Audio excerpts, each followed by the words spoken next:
तो good morning student, सभी को नवरात्रि की हार्दिक शुभकामनाएं। तो आज हमारा टॉपिक जो है अर्थशास्त्र। ठीक है, अर्थशास्त्र किसे कहेंगे, ठीक है, कितने पार्टों में बांटेंगे, आज सारा चीज सीखेंगे। तो ये अहम जो होने वाला अहम वीडियो होने वाला है अर्थशास्त्र को समझने के लिए, क्योंकि ये फर्स्ट वीडियो है एकदम बेसिक लेवल से। ठीक है, तो सबसे पहले अर्थशास्त्र। ठीक है, अर्थशास्त्र कभी पूंजियों का अध्ययन नहीं है। ठीक है, पूंजियों का अध्ययन अर्थशास्त्र नहीं है। ठीक है, तो फादर ऑफ इकोनॉमिक्स किसको कहेंगे? Adam Smith. ठीक है, जो अर्थशास्त्र के पिता हैं, अर्थशास्त्र के पिता कौन है? Adam Smith. ठीक है, और देखिए भारतीय अर्थव्यवस्था के जो जनक है वो कौन है? विश्वेश्वरैया। ठीक है, ये भारतीय अर्थव्यवस्था का कौन है? जनक है। ठीक है, अब देखिए अर्थशास्त्र को हम मुख्यतः तीन भागों के में बांटते हैं। ठीक है, तीन भागों के अनुसार हम बांट सकते थे। एक होगा कार्य के आधार पर। ठीक है, पहले देखिए आर्थिक क्रिया के आधार पर पहले इसमें बांटेंगे, उसके बाद कार्य के आधार पर, उसके बाद स्वामित्व के आधार पर। ठीक है, सबसे पहले आपका होगा आर्थिक क्रिया, आर्थिक कार्य और उसके बाद स्वामित्व। ठीक है, अब देखिए आर्थिक क्रिया के अनुसार हम अर्थशास्त्र को कितने भागों में बांटेंगे? तीन भागों में। कौन कौन? प्राथमिक क्षेत्र, द्वितीयक क्षेत्र और तृतीयक क्षेत्र। कोई दिक्कत? प्राथमिक, द्वितीयक, तृतीयक। ठीक है, प्राइमरी, सेकेंडरी और थर्डरी। ठीक है, अब देखिए ब्रैकेट में लिखे हैं प्राथमिक क्षेत्र, ब्रैकेट में लिखे हैं कृषि। ठीक है, द्वितीयक में लिखे हैं कारखाना और तृतीयक में लिखे हैं क्या? सेवा। ठीक है, वो समझाएंगे। उसके बाद कार्य के आधार पर दो भागों में बांटेंगे। कौन? एक संगठित और एक असंगठित क्षेत्र। ठीक है, कार्य के आधार पर कितने बांटेंगे? दो। कौन? संगठित और असंगठित। ठीक है, अब स्वामित्व के आधार पर भी हम चार टाइप में बांटते हैं। कौन कौन? एक सार्वजनिक क्षेत्र, ठीक है, दूसरा निजी क्षेत्र, उसके बाद संयुक्त क्षेत्र, उसके बाद सहकारिता। ठीक है, अब देखिए सबसे पहले इसको तो कोई समझने में कोई दिक्कत नहीं है। हम इसको क्या किए? बांट दिए। ठीक है, किस क्रिया के आधार पर ये होगा, कार्य के आधार पर ये और स्वामित्व के आधार पर ये। ठीक है, अब समझना है कि इसके बारे में हम क्या क्या जान सकते हैं और कैसे कैसे होगा। ठीक है, तो सबसे पहले हम आएंगे किसमें? आर्थिक क्रिया के आधार पर ना, आर्थिक क्रिया।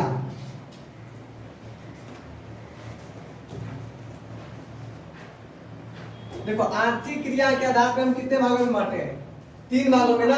कितने भागों में? तीन भागों में। तो हम लिख सकते हैं कि आर्थिक क्रिया के आधार पर अर्थशास्त्र को कितने भागों में बांटा जाता है? तीन भागों में। कितने भागों में? तीन भागों। कौन कौन? प्राथमिक क्षेत्र, द्वितीयक क्षेत्र और तृतीयक क्षेत्र। कोई दिक्कत इसमें? नहीं। ठीक है, अब देखिए पहला है क्या? प्राथमिक क्षेत्र। पहला क्या है? प्राथमिक क्षेत्र। ठीक है, या इसको क्या कहते हैं? कृषि क्षेत्र। ठीक है, अब प्राथमिक क्षेत्र को कौन क्षेत्र कहा जा सकता है? कृषि क्षेत्र। ठीक है, क्यों कहा जाता है? क्योंकि प्राथमिक क्षेत्र हमेशा डिपेंड करता है किस पे? प्रकृति पे। किस पे डिपेंड करता है? प्रकृति पे। आया समझ में? इसलिए इसको क्या कहा गया है? कृषि क्षेत्र। मुख्य में इसमें क्या आता है? कृषि। ठीक है, क्योंकि कृषि पूर्ण रूप से किस पे डिपेंड है? प्रकृति पे ना, भगवान पे डिपेंड है। ठीक है, तो इसको क्या कहेंगे हम? प्राथमिक क्षेत्र। ऐसा क्षेत्र जिसका आय हमेशा किस पे डिपेंड करता है? प्रकृति पे डिपेंड कर रहा है। ठीक है, प्रकृति पर निर्भर हो उसे हम कहेंगे क्या? प्राथमिक क्षेत्र। ठीक है, 10th 12th में लिखा हुआ है कि प्राथमिक क्षेत्र को और किस नाम से जानते हैं? तो प्राथमिक क्षेत्र को और किस नाम से जानते हैं? कृषि क्षेत्र। ठीक है, तो इसमें क्या क्या आ जाएगा भाई? खेती आएगा, आएगा ना? खेती आएगा। ये क्या होगा? प्राथमिक क्षेत्र ना। प्राथमिक क्षेत्र में क्या आ जाएगा? खेती, क्योंकि खेती हमेशा किस पे डिपेंड है? प्रकृति पे। धान अगर लगा रहे हैं तो बारिश नहीं होगी तो धान होगी क्या? नहीं होगी ना, नहीं होगी ना। ठीक है, गन्ना लगा रहे हैं, अगर वातावरण उसके अनुकूल रहा तो होगा, अगर प्रतिकूल रहा तो नहीं होगा। ठीक है, तो मुख्य रूप से क्या आ जाएगा आपका? खेती। ठीक है, और भारत कौन देश है? कृषि प्रधान देश है ना। कृषि प्रधान देश है। लगभग अभी बहुत सारे लोग जो हैं किस पे डिपेंड कर रहे हैं? खेती पर। गांव के सारे लोग किस पे डिपेंड हैं? लगभग 70 से 80% किस पे डिपेंड है? खेती पे। ठीक है, कुछ लोग बाहर कमाने चले गए, किसी का जॉब लग गया, लेकिन अधिकतर लोग किस पे है? खेती पर। और जो कृषि है, ठीक है, उसको कहते हैं छिपी हुई बेरोजगारी। ठीक है, लगे हुए, कुछ काम नहीं है तो खेत में लगे हुए, ठीक है, उससे हमको कुछ मिले। अब देखिए, कहीं भी एक दिन काम करेगा तो उसको 500 से 600 रुपया मिलेगा, मिलेगा ना, 600 रुपया मिलता है। लेकिन वही कृषि में अपना काम कर रहा है, 3 दिन लग रहा है, ठीक है, उसको उतना बेनिफिट होता नहीं है। ठीक है, तो उसमें क्या होता है? कृषि में छिपी हुई बेरोजगारी होती है। ठीक है, जहाँ पर एक आदमी का काम होना चाहिए वहां पर 6 आदमी लगा हुआ है। ठीक है, मेरा एक वो खेत है, ठीक है, उसमें आप बताइए, हम भी लग जाएंगे। ठीक है, पापा खेत पे हैं, आपके पापा खेत पे हैं, तो आपको भी काम कुछ करना पड़ेगा। ठीक है, और अगर आपके कोई सदस्य है तो वो भी खेत जाएंगे, जाएंगे ना।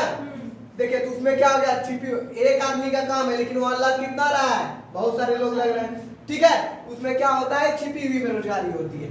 ठीक है, तो प्राथमिक क्षेत्र समझ गए। वैसा क्षेत्र जिसका पूर्ण रूप से किस पे निर्भर करता है? प्रकृति पे। कोई दिक्कत नहीं। अब दूसरा चलेंगे हम, द्वितीयक क्षेत्र। ठीक है, द्वितीयक क्षेत्र। ठीक है, अब देखिए, द्वितीयक क्षेत्र हम ब्रैकेट में लिखे थे कारखाना, और जब लिखे थे किसी को समझ में नहीं होगा। अब देखिए, द्वितीयक क्षेत्र उस क्षेत्र को कहेंगे जो किस पे निर्भर करता है? प्राथमिक क्षेत्र पे। किस पे निर्भर करता है? प्राथमिक क्षेत्र पे। द्वितीयक क्षेत्र किस पे निर्भर करेगा? प्राथमिक क्षेत्र। जैसे कि एग्जांपल लीजिए, आटा। देखिए, आटा चक्की अगर कोई पूछ दे कि वो किस क्षेत्र में आएगा, तो किस क्षेत्र में आएगा? द्वितीयक क्षेत्र। अब हम बोले क्या, ये किस पे डिपेंड करेगा? प्राथमिक क्षेत्र। कैसे समझना है? सबसे पहले देखिए, खेती में हम उपजाए क्या? गेहूं उपजाए ना। द्वितीयक क्षेत्र उपजाने में कोई मदद किया है? नहीं। ये अपना मेहनत करके क्या उपजाया? गेहूं। और गेहूं आया कहाँ? फैक्ट्री में, बड़ी बड़ी इंडस्ट्री में आया। और इंडस्ट्री में क्या बन गया? आटा के चक्की में पीस कर आटा। ठीक है, मेहनत किया कौन भैया? गेहूं उत्पादन करने में, प्राथमिक क्षेत्र। आटा बनाया कौन? द्वितीयक क्षेत्र। ठीक है, अब तृतीयक क्षेत्र क्या करेगा? किसी को पता चल रहा है? वो बेचेगा। ठीक है, अब देखिए, तो द्वितीयक क्षेत्र आपका वो क्षेत्र हो जाएगा जो पूर्ण रूप से निर्भर किस पे करता है? प्राथमिक क्षेत्र। कोई दिक्कत नहीं ना। जितने भी फैक्ट्री होंगे, जितने भी फैक्ट्री होंगे, जितने भी उद्योग होंगे, वो किस में आएंगे? द्वितीयक क्षेत्र। ठीक है, कारखाना, उद्योग, ठीक है, ये सब जितने भी चीजें वो किस में आएंगे? किस में आएंगे? द्वितीयक क्षेत्र। कोई दिक्कत नहीं ना। द्वितीयक क्षेत्र समझ गए। हम चलेंगे किस में? तृतीयक क्षेत्र।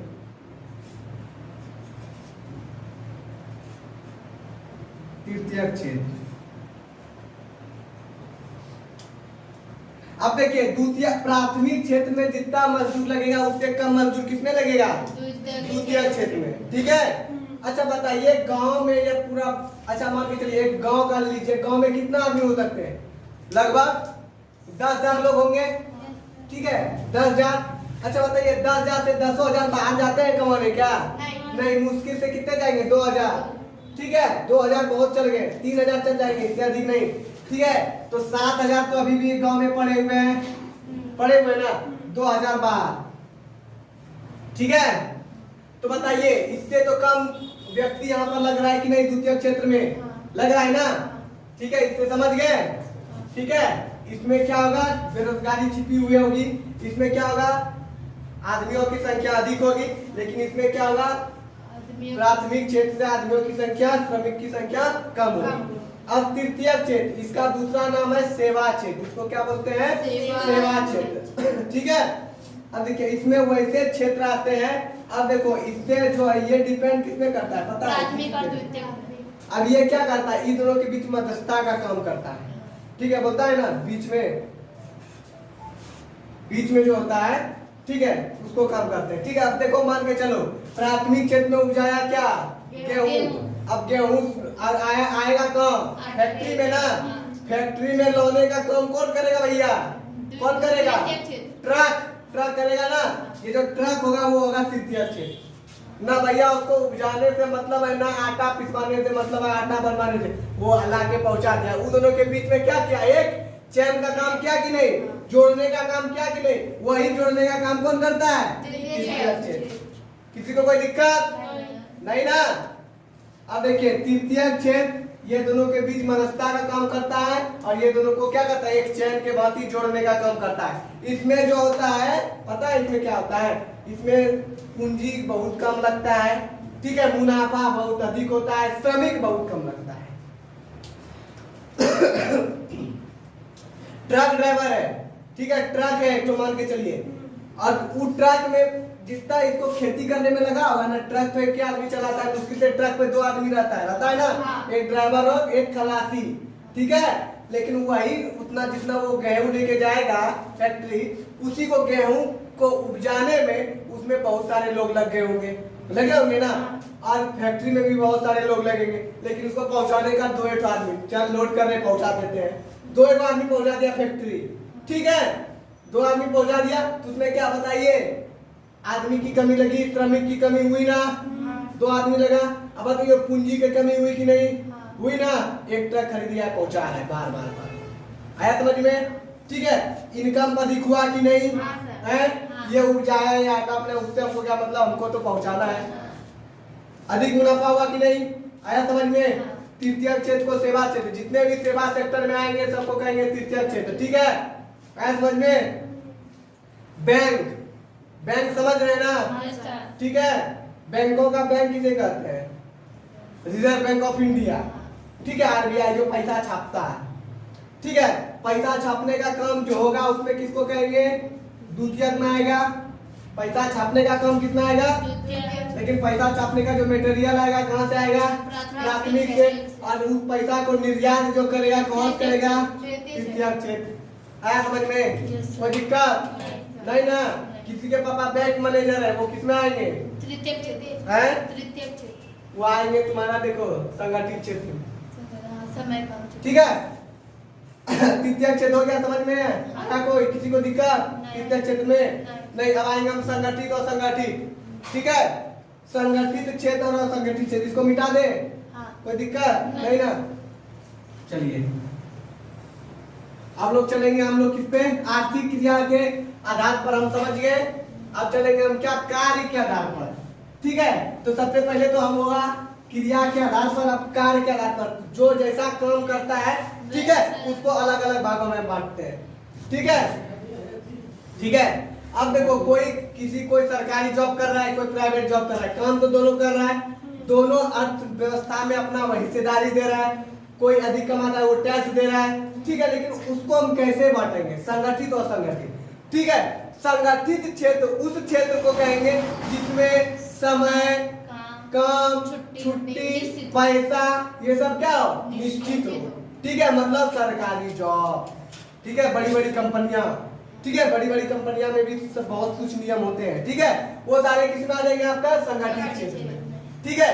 ये सब निश्चित होगा संगठित। और ठीक है, छोटे छोटे, अगर मेरा किराना स्टोर है, ठीक है, तो क्या मेरा कोई टाइम निश्चित है कि हम 9 बजे खोलेंगे, मेरा मन हुआ खोलेंगे, नहीं तो नहीं खोलेंगे, ठीक है। ऐसा निश्चित है कोई पैसा क्या, हमको आज 1000 टका मिलेगा, कल भी 1000 रुपया का बिक्री होगा, कोई निश्चित है, नहीं है ना।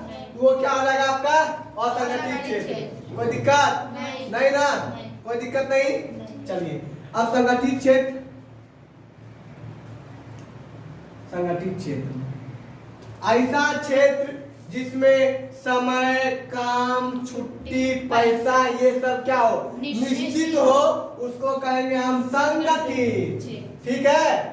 और असंगठित क्षेत्र उस क्षेत्र को कहेंगे जिसमें ये सब सारी क्रियाएं क्या हो, अनिश्चित हो, उसको कहेंगे असंगठित। कोई दिक्कत है नहीं ना। अब देखिए किसी के पापा बैंक मैनेजर है, ठीक है, या किसी के पापा पुलिस में है, ठीक है, और किसी के पापा कृषि में है, ठीक है, और किसी के पापा का किराना स्टोर है, तो कौन कौन क्षेत्र में आएंगे बता सकते हैं? हाँ। जिसका पुलिस ऑफिसर है, ठीक है, उसका टाइम भैया निश्चित होगा कि 9 बजे तुमको ड्यूटी में आना है तो आना है। टाइम निश्चित है कि तुमको पैसा इतना ही मिलेगा। छुट्टी निश्चित है कि तुमको इस फेस्टिवल में छुट्टी मिलेगा। कोई दिक्कत है? नहीं। तुम ऐसे क्षेत्र क्या हो जाएंगे? संगठित क्षेत्र। कोई दिक्कत है? नहीं। अब जिसका किराना स्टोर है भैया वो असंगठित क्षेत्र में आएंगे। कैसे कैसे आएंगे? भैया उसका तो जब मन करेगा तब खोलेगा ना। ऐसा नहीं है कि आज 100 टका का हुआ तो कल 100 टका बिकेगा ही। कुछ अधिक हो सकता है, कुछ कम, कुछ नहीं भी हो सकता है। ठीक है, तो वैसी क्रिया कितना आएगी? असंगठित क्षेत्र में। ठीक है, कोई दिक्कत? और बड़ी बड़ी कंपनियां जैसे हो जाएगी, ठीक है, वो भी कुछ कुछ कंपनियां, बड़ी बड़ी कंपनियां संगठित क्षेत्र में आती है। क्यों? क्योंकि उसका भी जो होता है निश्चित होता है। ठीक है, पैसा भी निश्चित होता है, समय भी निश्चित होता है, ठीक है, और काम भी निश्चित होता है। ये बड़ी बड़ी कंपनियां जैसे टाटा स्टील का अपना नियम है, अपना रूल है। वो इस तरह थोड़ी रहे जब आओ चले जाओ, नहीं, उसका भी है कि इसी टाइम में छुट्टी मिलेगा, इसी टाइम में आना है। ठीक है, आया समझ में? कोई दिक्कत? अगर किसी के पापा बड़े बड़े कंपनी में, बहुत बड़े कंपनी में काम कर रहे हैं तो आ जाएंगे। वो अगर उसका समय, टाइम, पैसा निश्चित है तो आएगा संगठित में, अगर वो अनिश्चित है तो आएगा असंगठित में। कोई दिक्कत नहीं ना। अब हम चलेंगे सार्वजनिक, निजी, संयुक्त और सहकारिता। ठीक है, सार्वजनिक में आपको समझ में आएगा कि सब यूज कर सकता है, सब यूज कर सकता है, मतलब कौन सामान होगा? सरकारी। आया समझ में? बोलता है ये चापाकल हम यूज करेंगे, तुम लोग करेगा ये सरकारी चापाकल है, होता है ना। तो देखिए, निजी अगर सार्वजनिक होगा मतलब क्या होगा? सरकारी होगा। कोई दिक्कत है? नहीं ना। निजी हमारा पर्सनल है, यूज करके दिखाओ तो मार के टंग तोड़ देंगे, होता है ना। किसी के घर में चापाकल है तो कोई यूज करता है? नहीं करता है ना। है? अगर वही सरकारी वाला चापाकल होगा तो जो आएगा वही 2 हैंडल ले देगा, पटक देगा, आप कुछ नहीं बोल पाइएगा। ठीक है, तो निजी से सार्वजनिक और निजी समझ में आ गया? कोई दिक्कत नहीं ना।